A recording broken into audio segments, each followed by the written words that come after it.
Ah, les petites vidéos vite fait. Je sors les nanettes. C'est bien, jumelle, bravo. Jumelle qui a toujours des difficultés à marcher. Qui a bien maigri parce que forcément, vu qu'elle a des douleurs, elle mange moins, elle reste plus souvent couchée. Mais bon, ça se maintient, on verra bien. J'ai pas eu de nouvelles du veto pour savoir si c'était possible de lui donner un petit truc, donc je vais rappeler aujourd'hui. Et du coup, on verra bien. Donc là, j'ai coupé du coup cette parcelle-là en 3, comme je vous ai dit. Donc elles ont fait. J'ai d'abord coupé cette zone-là. Elles ont fait un seul jour ici. J'ai coupé cette zone-là. Elles ont fait. C'était plus grand. Hein. C'était pas arrêté là. Ça passait comme ça. Elles ont fait 2 jours là. Et j'avais coupé là, cette pointe-là, là. Pareil, elles ont fait 2 jours. Et donc je vous ai dit 2 jours, 1 jour. Et en fait, j'avais ouvert du coup entre les deux et j'ai fait 1 jour de plus. Pour les forcer un tout petit peu plus à consommer là. Sachant que ça n'a pas été très très efficace parce qu'il reste pas mal d'herbe. Donc la prochaine fois, je couperai encore plus s'il faut, je pense. Après, je pense qu'elles boudent parce que comme elles font beaucoup de passages par là, hein, c'est leur passage principal, je pense que du coup il y a des crottes et que du coup elles boudent à cause de ça. Donc à voir. Sinon au niveau de l'herbe, ça pousse bien et elles mangent bien. Donc ça c'est cool. Je vais vous faire voir une parcelle que j'ai ouvert hier et que je viens de continuer à ouvrir tout à l'heure. Je vais vous expliquer. Mais sinon il y a encore pas mal d'herbes, mais du coup je pense que en fait comme elles sont moins et que je laisse un petit peu plus grand, du coup il y a un petit peu plus de gâchis, je dirais, au niveau de l'herbe. Autant il y a des hauteurs qu'elles consomment bien, hein, comme par exemple ici. Autant vous voyez là elles ont boudé un peu, là-bas elles ont boudé un peu. Et là il y a des zones où elles ont bien tapé dedans. Donc en fait elles mangent bien, mais pas assez rapidement. Par rapport au temps que je laisse. Donc il faut que je découpe plus fort. Ou alors que je laisse un peu plus longtemps, mais ça me plaît pas trop de laisser plus longtemps. Donc on verra bien ça au fur et à mesure. Là c'est la première année que je fais comme ça, donc il faut voir. Donc là en fait elles sont sorties une fois dessus là. J'avais coupé juste comme ça là au niveau de la clôture là comme ça. Donc là elles ont fait 1 jour. Et j'ai ouvert un tout petit peu plus grand pour qu'elles fassent leur 2e journée. Donc là elles vont repâturer sur celle-là et elles ont ce bout d'herbe en plus, sachant que ce bout d'herbe en plus il va être recoupé et pris avec une autre parcelle là. Et après il y aura une parcelle du fond qui sera faite également. Donc en fait elles feront 2 jours là, 2 jours là, 2 jours là et 2 jours là en tout. Donc c'est juste que je découpe mes parcelles un petit peu plus en fonction de la pousse de l'herbe parce que là c'est pareil, elles ont bien tapé et c'était beaucoup plus court que celle-ci. Et donc du coup j'ai fait une journée et la 2e journée j'ai rajouté celle-là. Et du coup voilà quoi, plutôt que de faire vraiment 2 jours que sur celle du fond. J'ai préféré faire comme ça pour économiser de l'herbe en fait, sachant que ça pousse. Donc je sais pas trop si c'était nécessaire. J'aurais pu me contenter de la couper simplement en 4 bien égales et faire 2 jours sur chaque parcelle. Je pense que ça aurait marché. Bah oui, tu te fais emmerder. J'ai encore des déclenchements de chaleur. Donc ça se bagarre un petit peu. Je vais aller brancher la borne parce que je l'ai pas faite. Et du coup voilà, donc je pense que j'aurais pu couper à l'égal. Ah, il y a une nanette qui mange des pruneliers là. Trop tard, c'est pas très grave. En fait j'ai des rejets de pruneliers là, juste là.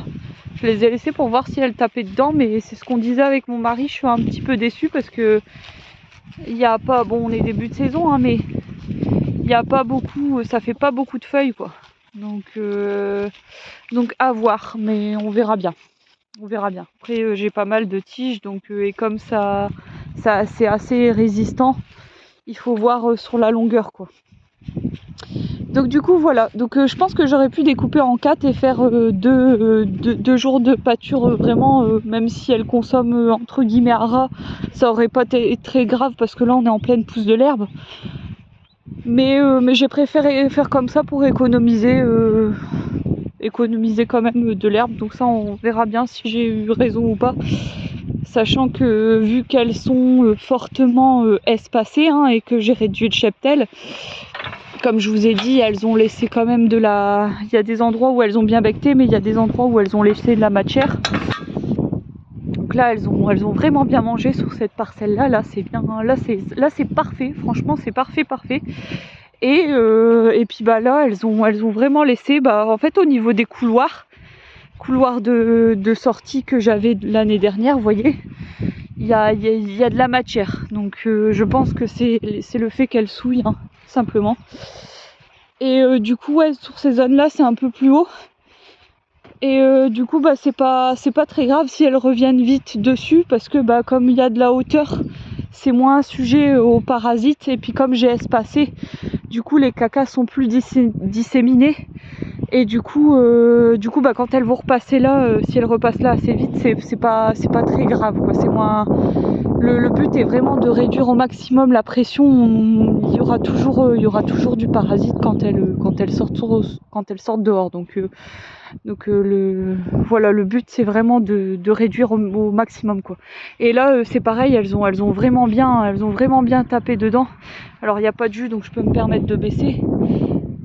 Mais voilà, au niveau de pour vous donner un exemple, sur les parcelles où elles ont le mieux mangé, ça arrive au niveau de la cheville.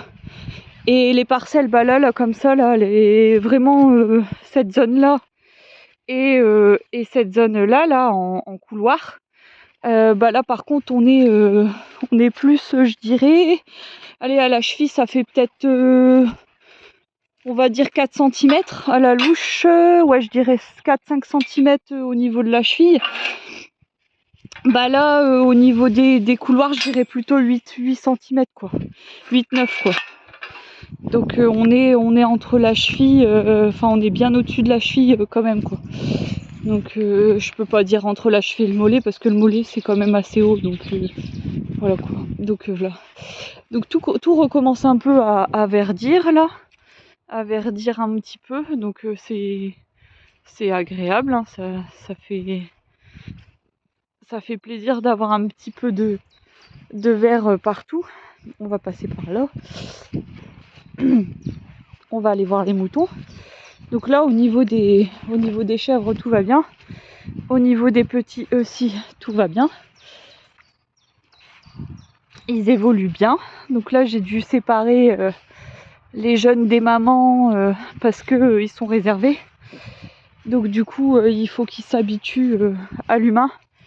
Et comme cette année c'est encore bien chargé niveau temps de travail, parce que même si j'ai réduit et que je suis un petit peu plus à l'aise, ça reste quand même assez mouvementé. Et donc du coup je me suis pas trop pris la tête entre guillemets. J'ai séparé les jeunes des mères comme j'ai moins de mères. Et du coup il n'y a pas besoin, là quand vous mettez au biberon, la sociabilisation ça se fait tout seul. Il n'y a vraiment pas besoin de faire grand chose, ça se fait tout seul, quoi, sans rien faire. Donc c'est pas du tout la même chose que quand vous laissez sous la maman. Quand vous laissez sous les mères, il faut vraiment prendre le temps de venir régulièrement, alors que là pas du tout. Donc là on va aller voir les moutons, ils y sont depuis du coup ça fait 3 jours je crois. Donc leur traitement parasitaire externe, pas interne, externe, ont été faits. Donc là ça fait 3 jours qu'elles sont dessus. Ça va les nanettes? Donc là on a le bélier qui s'est mis un peu plus éloigné des mémères. Donc elles sont un petit peu perturbées d'être ici, forcément c'est nouveau. Mais c'est en train de s'habituer. Alors elles vont pas trop dans les cahutes, on les voit rarement là-dedans. Elles mangent pas du tout de foin. Donc j'espère que ça va aller parce que pour une première mise à l'herbe c'est un petit peu trop. Il aurait fallu les habituer par exemple quelques heures, une après-midi par exemple par jour pendant une semaine et voir un peu comment ça bouge. Mais malheureusement comme elles sont hyper farouches, c'est compliqué de les faire aller venir. Elles sont pas, même en attirant avec les graines, elles veulent pas. Ça va les filles? Et bah là, vous voyez, ça va beaucoup mieux. Et oui, et bah et alors? Donc la sociabilisation du début a bien marché là pendant 3 semaines. Vous voyez, elle s'approche quand même assez près, elle nous regarde.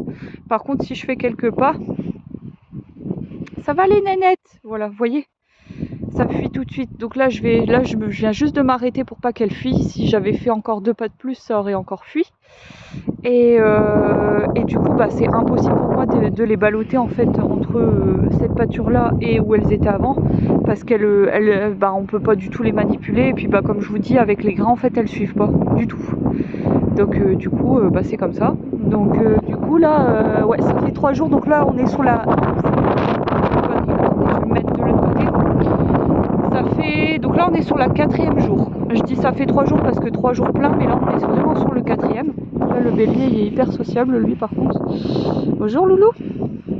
Il faut éviter de le caresser à la tête, mais par contre, le corps et le cou, on y arrive assez bien. Bon, là, il me fait mentir, mais sinon, on peut se permettre de caresser le corps et le cou sans toucher la tête. Et du coup, il aime pas mal, et puis du coup, il est pas trop agressif. Ça va, les poulettes? Donc là, je vais peut-être tenter une petite approche des brebis, mais je pense que ça va pas le faire. Surtout celle-là, elle est vachement craintive. Et du coup, donc du coup là, on est sur 3 jours pleins de pâture, et là, on est sur le début de la quatrième. Et en fait, du coup là, fin de semaine, je vais faire leur traitement pour les parasites internes. Donc, je l'ai pas fait tout de suite parce que la parcelle était propre. Et du coup, au bout de... Normalement, on pourrait le faire à partir du 3e jour, mais comme elles sont que 4 sur 5000 m², j'avais encore un peu de temps. Donc là, fin de semaine, je vais leur faire. Donc là, je vais m'accroupir pour voir si elles viennent vers moi. Et bah, là, vous voyez, c'est pas si mal, hein. C'est pas si mal, hein. Je précise que c'est des brebis qui voyaient jamais l'humain, hein. Ça se voit, hein. On l'a vu directement avec mon mari. Viens, nounou! Viens, nounou! Donc du coup, je trouve que c'est vraiment pas mal, quoi. Elles sont vraiment pas très loin. Ça court pas non plus, ça trottine, mais ça court pas. Donc du coup, c'est génial. Donc voilà, donc tout ce petit monde pour l'instant va bien. J'ai pas de diarrhée, j'ai pas de problème apparent. Bon, ça veut pas dire qu'il y a rien, hein. C'est toujours pareil, c'est pas parce que vous voyez pas qu'il n'y a pas de problème. Donc on verra ça. Donc voilà pour les brebis. Donc là, c'est en train de se faire tout doucement. Donc prochain vermifuge, je pense que je le ferai avant ce week-end. Donc elles auront... Bon là, par contre, il y a de l'herbe, hein. Ah, je vais... Ouais, non, l'installation, je vous les avais déjà fait voir. Donc j'ai juste rajouté du foin. J'ai rajouté... Ah oui, ça c'est important aussi. Je vais vous dire ce que j'ai rajouté parce que c'est hyper important. Donc j'ai mis un carré de sel pur. Ah bah c'est bien, elles vont dans leur box. C'est cool ça. Ça commence à venir. Donc il faudra bien que je paille parce qu'elles n'allaient pas du tout dans leur cahute. Mais là, elles commencent à y aller. Donc j'ai mis un carré de sel pur qui est pas là, qui est plutôt installé dehors. J'ai mis un carré de sel, ça c'est spécial herbage. Alors spécial herbage, pourquoi il est marqué ça? C'est parce qu'en fait il y a un taux de magnésium plus élevé que les autres. Et en fait quand vous les mettez à l'herbe, il y a un manque en fait de magnésium et elles peuvent tomber malades. Donc du coup il faut prendre un carré, soit vous mettez un complément alimentaire avec les grains, mais moi je préfère les pierres à sel, au moins elles se servent comme elles veulent. Donc là j'ai rajouté un sac de foin au cas où, mais elles mangent pas du tout depuis qu'elles sont ici. Donc on va être sur le 4e jour. Donc là il va falloir que je repaille aussi, parce que la paille finalement ça marche bien. J'avais pas paillé au début et le fait de rajouter de la paille ça les incite à aller dormir dedans. Donc là on a remis du foin, mais il faudrait que je le change parce que c'est un reste de ce qu'elles avaient là-bas au bout. Et j'ai laissé du coup le Mentholix parce que ça va, elles sont pas trop à taper dedans, contrairement aux chèvres, parce que les chèvres là, je peux pas les laisser une journée, elles partent en diarrhée. Bah les moutons, ils savent se réguler. Et du coup ça c'est pour les bronches là, vu que j'ai de la toux. Donc c'est un mélange de réglisse. Il y a de la réglisse, il y a d'autres trucs dedans, mais franchement ça marche bien. Elle tousse beaucoup moins qu'au début quoi. Donc voilà. Donc là il y a rien à faire dessus. Hein. Là je fais pas du tout de filet ni rien du tout. De toute façon ça n'irait pas. Pourquoi? Parce que si je branche un filet électrique dans cette parcelle là, j'ai moins de jus qui passe. Et du coup bah les chèvres pourraient fuir quoi. Donc comme je vous ai dit, il faut au moins que j'ai du 2 en tension, et le fait de mettre plusieurs filets, ça baisse, et du coup après j'ai plus assez de jus. Et celle-là, bah, comme c'est des moutons à viande, je peux les vermifuger contrairement aux laitières. Donc voilà. Donc affaire à suivre, je vous tiendrai au courant, mais voilà à peu près pour les moutons. Je vais m'arrêter là, je vais aller manger, et puis bah, on se dit à plus tard.